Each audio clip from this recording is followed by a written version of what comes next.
क्या ज्ञानी को बुद्धि की मलिनता दूर करने की जरूरत है? जिसका अंतःकरण मलिन है वो ज्ञानी होएगा ही कैसे? वो तो शिष्य नहीं, साधक नहीं। साधक हम किसको कहते हैं? जिसका अंतःकरण शुद्ध है। सारी मुसीबत इसी अंतःकरण की तो है। शरीर तो जड़ है, आत्मा सच्चिदानंद है, ये मन ही है जो अज्ञानी और पापी है। इसलिए इस मन को जूता मारना पड़ता है बार बार। देखो ना, आज पिछले 40 वर्षों से मैं एक ही बात हम बोलते रहते पूरे समय पर, आत्मचिंतन करो, आत्मचिंतन करो। लोगों से होता नहीं क्योंकि मन मैला है। साधना करो, होती नहीं क्योंकि आलस्य है, तमोगुण है। शरीर का सुख दिखता है, हे मन का क्या करना है इतनी प्यारी नींद छोड़ के सुबह उठ जाओ, बताओ शरीर हिलाओ। एक कह रहे थे भगवान ने हमें मनुष्य शरीर बनाया है तो अब हम सर्पासन सर्प बन जाए, कुर्मासन कुर्म बन जाए, बकासन बगले बन जाए। ये कोई बात हुई? अब वो तमोगुण की अधिकता है ना, इसलिए आसन करना मुसीबत लगती है। मन इतना चंचल और भटका हुआ है, इसलिए एकाग्र होकर के बैठा नहीं जाता है। किसी से हमने कहा मौन रहो, तुम कम बोलो, मौन रहो, मुझे लगा इसमें मुसीबत हो जाएगी इसको, तो फिर कहना पड़ा अच्छा कम बोल लेना, क्योंकि पूरा मौन करने में तकलीफ है। क्यों है तकलीफ? साधना करनी क्यों मुश्किल लगती है? इसलिए मुश्किल लगती है क्योंकि तमोगुण से मन भरा हुआ है। तो एक आम आदमी और एक साधक में अगर फर्क हम कहें तो इसी एक चीज का होता है। बाकी तो जैसा शरीर आपका है वैसे ज्ञानी का है, जैसा आप खाते पीते हैं ऐसे ज्ञानी खाता पीता है, जैसे आप सोते जगते हैं ऐसे ज्ञानी सोता जगता है। जैसे हाँ, एक ने एक बार कहते कोई मिले हमको, पुराने परिचित थे मतलब, तो कहते हैं क्या ठाठ है आपके? मैं क्या मतलब? कहते हम तो एड़ियाँ रगड़ते रगड़ते मर जाएं, क्या ठाठ हैं आपके? मैं ठीक है, आपको हमारे ठाठ पसंद आ रहे हैं, आप ले लो। तो पहले तो बड़े खुश हो गए कि ऐसा हमने ऑफर दे दिया सामने से। मैं बस इतना ही है कि बेटा बेटी, पति पत्नी, मेरा तेरा, ये सब आग लगाओ और वैराग्य की वृत्ति के साथ जो मिले वो खाओ। और सुबह से रात तलक तुम्हारा चिंतन मनन ध्यान स्वाध्याय ये चले। 2 घंटे रोज सुबह योगासन और 6 घंटे मिनिमम ध्यान प्राणायाम आदि चले। मैं ये रूल है यहाँ का। Are you ready? सोच के बताता हूं,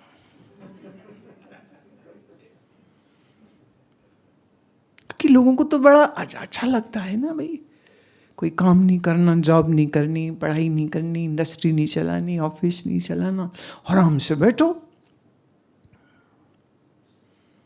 बैठ जाओ। हमने कब मना किया? आओ। पर शर्त इतनी है, जीवन सत्वगुणी होना चाहिए। बड़ी मौज है इस सत्वगुण में। तो एक तुमको कहानी सुनाती हूँ। ये स्वामी ओम प्रकाशानंद जी, एक बार मैंने उनको सुना था, तो ये उनकी है मतलब खैर कहानी सुनो। कहते एक संप्रदाय है, अखाड़ा होता है जिसमें गिरी, उपनाम जो है वो फिर गिरी हो जाता। तो माधवानंद, स्वामी माधवानंद गिरी जी आए थे दिल्ली में, उनका सत्संग चला। तो रामलाल भी सुनने गया, बड़ा अच्छा लगा, अरे वाह। बाद में फिर हलवा पूड़ी चने प्रसाद में, रोज भंडारा हो रहा है, कभी कुछ कभी कुछ कभी कुछ, और सुबह शाम वो 2 समय सत्संग कर, तो दोनों समय खाने पीने का भी इंतजाम हो जाए। फिर वो देखे कि जो इनके चेले चाटड़े हैं उनको तो दक्षिणा भी मिलती है, कोई कपड़े भेंट कर रहा है, कोई कुछ दे रहा है, कोई शॉल दे रहा है, कोई तौलिए दे रहा है। अरे वाह भाई वाह। तो वो गया गुरु महाराज के, कहते महाराज हमें भी अपना साधु बना लो। महाराज कहते अच्छा क्या नाम है? बोले मेरा नाम रामलाल। कहते चलो आज से तुम हमारे चेले हुए तो तुम हुए रामलाल गिरी। ठीक है, तो दीक्षा हो गई, मंत्र दीक्षा हो गई, नया नाम हो गया। तो एक चेला आया, उसने धोती कुर्ता दे दिया कि भैया ये पहनो। न धोती कुर्ता, बोले ये बढ़िया, कपड़े भी मिल गए, कपड़े पहन लिए उसने। तो जो दूसरे थे जो शिष्य, उन्होंने कहा अच्छा रामलाल जी सुबह 4 बजे स्नान का घंटी बज जाएगा, तो आपको जगह दिखाते हैं, आप कहाँ सोएंगे। जगह दिखा दी उन्होंने। तो सुबह 4 बजे घंटी बज गई, तो सारे उठ गए फटाफट नहाने के लिए। तो पहले कुएं से पानी निकाल लो, फिर नहाओ, और ठंड के दिन और कुएं का पानी ठंडा, कोई हीटर नहीं, कोई गीजर नहीं, तो कुक्कड़ बन गया उसका। समझते हो कुक्कड़? तो कहते चलिए अब सबसे पहले आरती होगी, फिर उसके बाद मंत्र जप होगा। तो वहीं ठंडे फर्श पे सब बैठ गए अपने अपने आसन लेके, और ठंड लगे उसको। और फिर उन्होंने जैसे ही खत्म हुआ तो बोले अब लगा कुछ गरम गरम चाय वाय मिल जाए। तो अरे रामलाल जी जल्दी आइए, लकड़ी चीरनी है, वो भोजन पकना है ना, तो चलो आ जाओ। कुल्हाड़ी दे दिया, लो लकड़ी चीरो, वो खत्म हो, चलो बर्तन को कर दो, चलो अब पानी कर दो, अब चलो सब्जी काट दो, अब चलो चाय चढ़ाओ। करते करते 10 बज गए। तो 10 बजे जाके उनको चाय पीने को मिली और थोड़ा सा नाश्ता खाने को मिला। तो अब ऊपर से आदत नहीं सुबह उठने की, तो बोला चल थोड़ी कमर सीधी कर लूँ। तो वो सोने चले गए। तो इतने में एक आए ब्रह्मचारी, कहते दिन में सोना वर्जित होता है, उठ जाइए। दिन में सो नहीं सकते? बोले ना, उठ जाओ, चलो आप वहाँ पर संस्कृत की क्लास चल रही है, आप जाके संस्कृत पढ़िए। अब वो पढ़ने थोड़ी आया था, वो संस्कृत पढ़ो। अब वो चल रही हैं वहाँ पर, जो बोल रहे हैं सिर से निकल रहा है जैसे तैसे। फिर उन्होंने कहा अच्छा अब आपका समय है, जाकर के वहाँ पर वो स्वाध्याय होगा, वहाँ बैठ जाइए। फिर कहते अच्छा अब दोपहर का भोजन हो रहा है, चलिए सेवा में आ जाइए। घंटी बज गई, सेवा तो खाने को तो मिले बाद में, पहले करो सेवा। फिर खाते खाते में टाइम, खा के हटो तो बोले बर्तन बांझो। अब चलो सब लोग कर रहे हैं, खुद ही कर रहे हैं, सब कार्य करना पड़ रहा है। करते करते महीना हो गया, करते करते 2 निकले, करते करते 3 महीने निकले। 4था महीना दिन एकादशी, सुबह सुबह रामलाल गिरी अपने गुरु स्वामी माधवानंद गिरी जी के चरणों में जाके बैठा और कहता महाराज ये अपनी गिरी वापस ले लीजिए, हम रामलाल ही अच्छे हैं। ये आपकी गिरी बड़ी महंगी है, हम तो रामलाल ही अच्छे। तो कहो तो धोती कुर्ता उतार के दे जाऊं, और कहो तो ऐसे ही चला जाऊं। बोले तो बड़ी मौज है। मैं हाँ बिल्कुल बड़ी मौज है। कि तो फकीर मौज नहीं करेगा तो कौन मौज करेगा? जिसके पास भजन आनंद है उससे ज़्यादा मौज में कोई नहीं है। जिसके पास ज्ञान की आंखें हैं उससे ज़्यादा मौज में कोई नहीं है। पर जो तमोगुणी है, जो रजोगुणी है, उसके लिए तो बहुत कठिन पड़ता है, बहुत कठिन पड़ता है। तो हम साधक किसको कहते हैं? जो अपने इस बुद्धि के कैरेक्टर को बदलने के लिए प्रयासरत हो जाता है।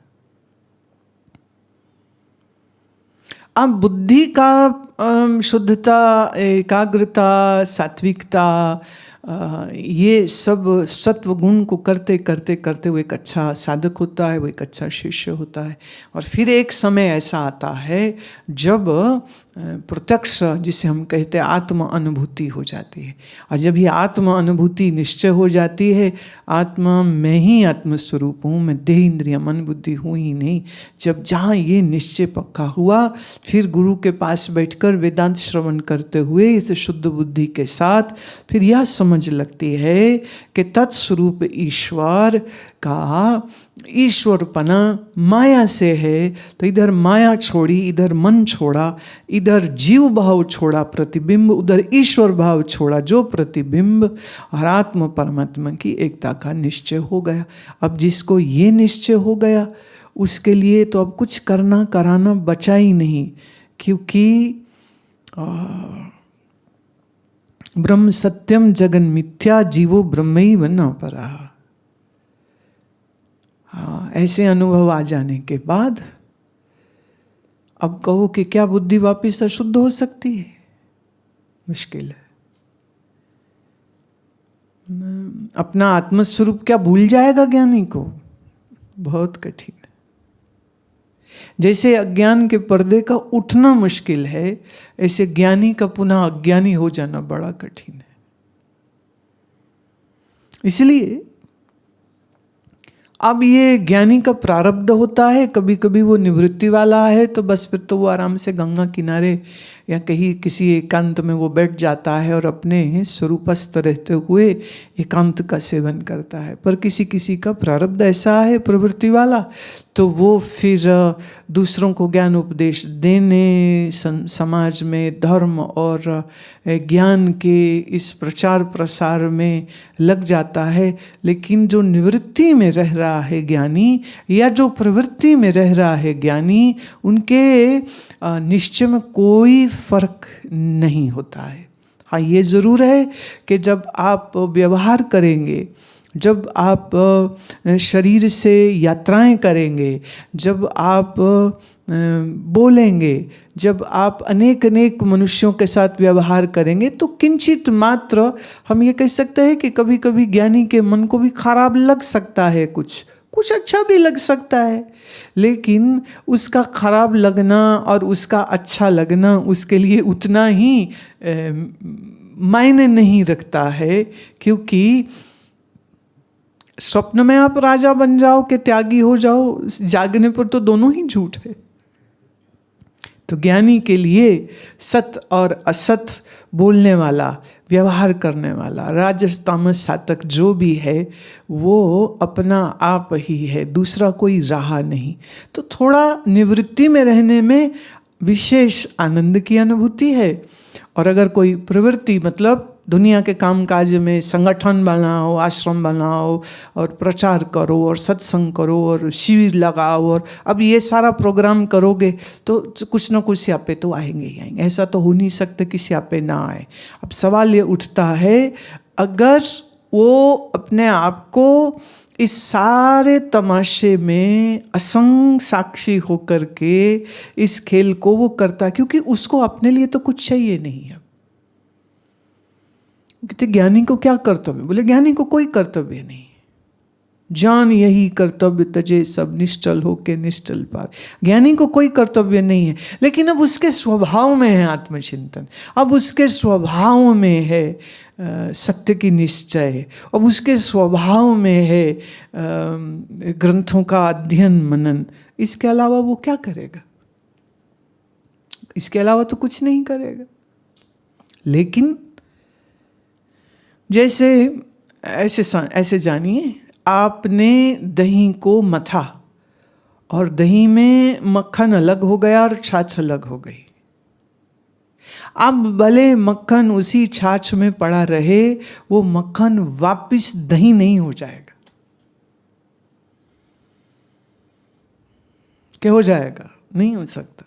अच्छा, उस मक्खन को आपने आग पे रख के पिघला लिया और उसके आपने घी बना दिया। अब घी को वापस तुम दूध नहीं बना सकते। बना सकते हो क्या? सो जो आत्मनिष्ठ है, जो ब्रह्मनिष्ठ है, जो ज्ञानी है, जो स्थित प्रज्ञ है, उसको कभी स्वरूप का ज्ञान होता ही नहीं है। और वो स्वयं को एक सीमित मन बुद्धि वाला अभिमानी तो जानता भी नहीं है। ज्ञानी की दृष्टि में सर्व अपना आप है, और ये उसकी दृष्टि कभी मिटती नहीं है, वो जाती ही नहीं है। इसलिए ज्ञानी का लक्षण अगर समझाना हो किसी सिंबल के जरिए, तो फिर उसके लिए कमल का फूल कमल कीचड़ में है। कमल कभी गंदा नहीं होता, और कमल का पत्ता ऐसा होता है कि उस पर अगर कोई पानी की बूंद भी गिर जाए तो वो बूंद पड़ी दिखती है, पर बूंद उसको गंदा नहीं कर पाती है। और जरा सा हवा चले या मनुष्य का हाथ लग जाए तो वो जो पानी की बूंदें हैं वो यूं सरक जाती, और पत्ता साफ का साफ। जड़ में कमल के कीचड़ है, गंदगी है, लेकिन फूल एकदम निष्पाप और शुद्ध और सुंदर और गंदगीहीन, मलिनताहीन, क्लेशहीन कमल का फूल रहता है। इसलिए भारतीय दर्शन शास्त्र में ज्ञानी का चिन्ह कमल का फूल। ज्ञानी कैसे? जैसे कमल का फूल। तो ऐसे ही आत्मज्ञानी को, ब्रह्मज्ञानी को वापिस बुद्धि के शोधन की आवश्यकता नहीं होती है। अच्छा, एक इसमें मैं बात सुनाती हूँ। एक बार मेरे महाराज जी एक सम्मेलन में गए। उनकी आदत थी वो मंच पे जाना पसंद नहीं करते, तो वो नीचे कुर्सी में बैठ गए। साइड में कुर्सियाँ लगी थी, वहीं बैठ गए। अब वो जब चलते थे तो उनके साथ उनके बहुत सारे श्वेत महाराज जी, क्या वो उसको कहते हैं पंजाबी में गाती। गाती मतलब एक ही कपड़े को ऐसे घुमाया और गर्दन के पीछे गांठ लगा दी, और ऊपर से एक खुली चद्दर जो है वो रखते थे, और सिर में उनके पगड़ी होती थी। ये उनका वेशभूषा है। तब उनके साथ सफ़ेद कपड़ों में ऐसे गाती पहने बहुत से लोग होते थे। अब जब वो आते तो मंच पर जितने मंडलेश्वर स्वामी जी लोग बैठे होते थे तो दिख जाता था, अरे कौन आए हैं ये। और वह आ करके एक दफ़े बैठ गए तो फिर तो हिलते नहीं थे, आँख उनकी बंद है और श्रवण करते। एक बार एक बहुत अच्छे वेदांती महात्मा और उनकी आपस में बातचीत हुई, तो उनने पूछा कि आप ज़रूर आते हैं, आप ज़रूर आते हैं हमेशा सम्मेलन में। तो महाराज जी कहते हैं, अपना ही जस सुनने आता हूँ। ब्रह्म की तो चर्चा होगी ना, और क्या चर्चा होगी? आत्मा के स्वरूप की चर्चा होगी। तो कहते अपनी स्तुति सुनने आते हैं। अब चूंकि जिनसे बात हो रही वो भी एक वेदांती महात्मा, इसलिए इस भाषा को वो जल्दी से ऑब्वियसली समझ जाते हैं कि क्या कहना चाह रहे हैं। लेकिन यही अगर कोई आम लोगों में कोई पूछ लेता कि महाराज जी आप क्यों आते हैं सम्मेलन में, तो उनका उत्तर वो होता जो सामने वाले को समझ आ जाए। तो वो कहेंगे परमात्मा का जस सुनने के लिए आते हैं। लेकिन ज्ञान की दृष्टि से देखे तो अपनी ही स्तुति सुनने आता। वेद, पुराण, श्रुति, स्मृति के द्वारा अनेक अनेक तर्क, अनेक अनेक उदाहरण दे करके, अनेक अनेक कथानक के माध्यम से आत्मा के स्वरूप का वर्णन शास्त्र कर रहा है। तो जब वो शास्त्र के चर्चा होती है, उसको श्रवण करने का सबसे अधिक आनंद एक ज्ञानी लेता है। अज्ञानी तो भी बेचारा सीख ही रहा है ना, अभी तो उसकी बुद्धि भी खराब होती है, समझ भी जल्दी नहीं आती है, इसलिए बार बार सुनना पड़ता है। पर यही ज्ञानी जब श्रवण करता है तो क्यों करता है? तो कहते हैं आत्मा स्तुति सुनने के लिए, अपने ही स्वरूप की महिमा गाई जा रही, इससे उत्तम और क्या हो सकता है? अब शरीर है, जीवन है, श्वास है, चल रहा है सिस्टम सब, तो कुछ तो करेगा ना। तो ज्ञानी खाता पीता चलता फिरता जागता सोता सब करते हुए दिखने पर भी नैव किंचित करोमीति युक्तो मन्येत तत्ववित्। सब करते हुए भी वो कुछ नहीं करता है। करता मिति न मन्यते, सब करके भी मैं करता हूं ऐसा उसको प्रतीत ही नहीं हो रहा। तो बुद्धि की शुद्धि अशुद्धि का तो प्रश्न ही क्या रह जाता है।